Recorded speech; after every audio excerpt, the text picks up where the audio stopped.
Kanalıma hoş geldiniz. Bugün sizlere menekşeleriniz eğer çiçek açmıyorsa nasıl çiçek açtırılır? Bununla ilgili çok önemli püf noktalardan bahsedeceğim. Hemen elimde yeni aldığım bir menekşem var. Aldığım zaman çiçekleri hafif solgundu ve bir hafta içerisinde bu hale geldi. Bu sıkça karşılaştığımız bir durum. Menekşe bakımında şimdi sizlere yeni bir menekşe aldıysanız bu menekşe bakımı nasıl olmalı? Bununla ilgili sizlere 2 tane püf noktadan bahsedip menekşelerimizin uzun ömürlü olması için bir takım işlemler yapacağız. Öncelikle menekşelerin bol bol çiçek açabilmesini kolaylaştıracak, düzenli aralıklarla verebileceğiniz bir sıvı bitki besini tarifi vereceğim. Gördüğünüz üzere menekşelerim şu anda bol çiçekliler. Hemen sizlere menekşelere çiçek açtıran önemli sıvı bitki besini tarifine geçelim.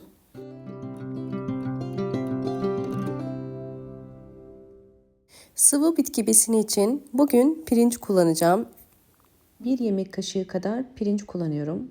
Bakın bu şekilde ve üzerine alabildiği kadar su koyacağım. Sizler pilav için hazırladığınız tuzsuz pirinç suyunu da kullanabilirsiniz.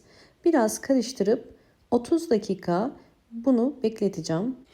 İkinci yönteme geçelim.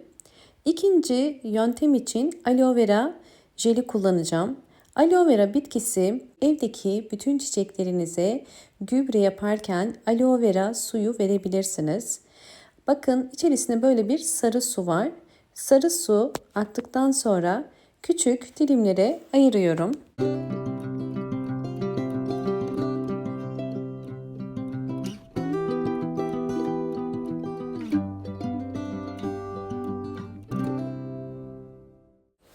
İkinci yöntemde aloe vera suyundan faydalanmak için bu şekilde bir robotun içerisine küçük küçük dilimlediğim aloe vera yapraklarını koydum ve üzerine 200 milim su koydum. Şimdi blenderdan geçiriyorum. Videomu eğer buraya kadar izlediyseniz ve beğendiyseniz hemen beğen tuşuna basıp kanalıma da abone değilseniz eğer bana destek olmak için abone olup zil sesini de bildirimleri erken almak için açık konuma getirebilirsiniz. Evet, robottan geçirdim. Püre haline getirdim.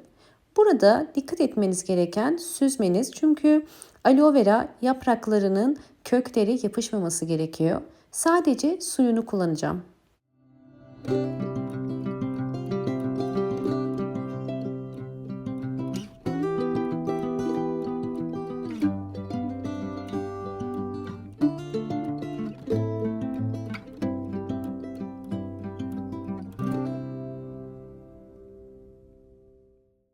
Evet, ilk olarak daha önceden 30 dakika beklettiğim pirinç suyunu süzüp bir cam sürahinin içerisine koyuyorum. Ölçü olarak şöyle yakından bakarsanız 500 mililitre pirinç suyu koydum ve pirinç suyunun üzerine hazırlamış olduğum aloe vera suyunu koyacağım.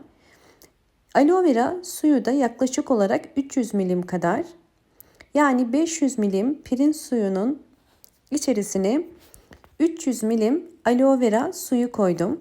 Bu karışımı menekşelere vereceğiz. Öncesinde 2 tane yapmamız gereken önemli püf nokta var. Hemen bunlara geçelim.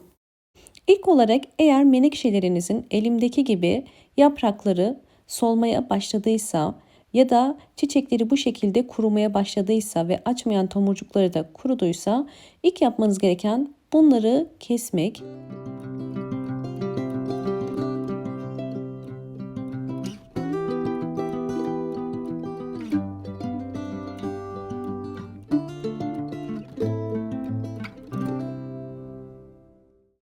Evet, görüyorsunuz, bakın bunlar benim kestiğim menekşeler ve şimdi bunları bir kenara alıyorum. İkinci püf noktaya geçelim.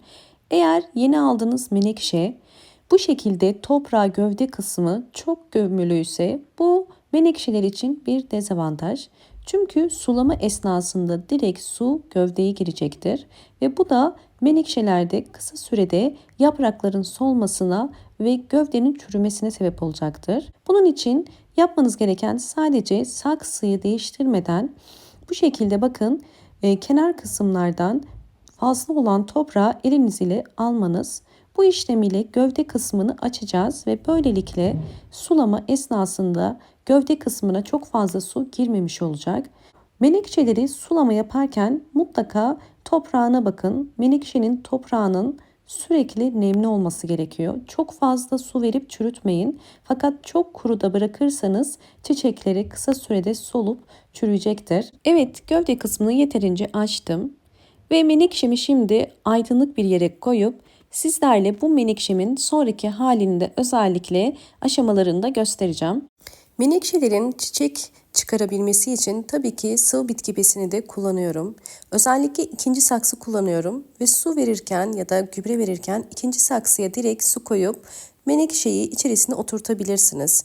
Ya da ikinci yöntem olarak bu şekilde kenarlardan su vererek gövdenin suyu almasına engel olabilirsiniz. Böylelikle menekşe sadece ihtiyacı olan suyu alacaktır ve bunu yavaş yavaş akşama kadar çekecektir. Ve bakın gördüğünüz üzere elimde yine bol çiçekli bir menekşem var. Birkaç menekşeyi birlikte ekmiştim ve şu anda hepsi de çiçek açtılar. Bu tarz menekşelerinize de yine aynı şekilde hazırlamış olduğumuz gübreyi veriyoruz. Yine gübreyi verirken sadece kenar kısımlarından menekşenin ihtiyaç duyacağı kadar su veriyoruz. Menekşe toprağa çok fazla kuru ya da çok fazla su içerisinde kalmaması gerekiyor. İdeal olan bu şekilde azar azar kenardan vermek ve sizlerle tekrardan özellikle birinci budadığım menekşenin son halinde paylaşacağım.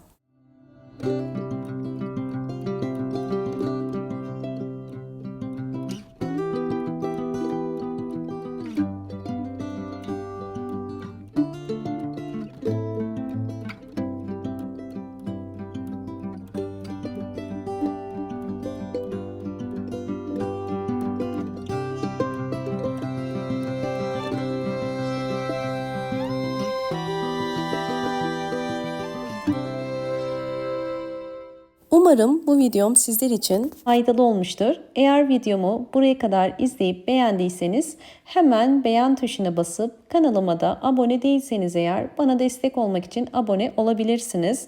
Bol bol yorumlar yapıp yorumlar kısmında da sorularınız varsa sorabilirsiniz. Hoşça kalın, sağlıkla kalın.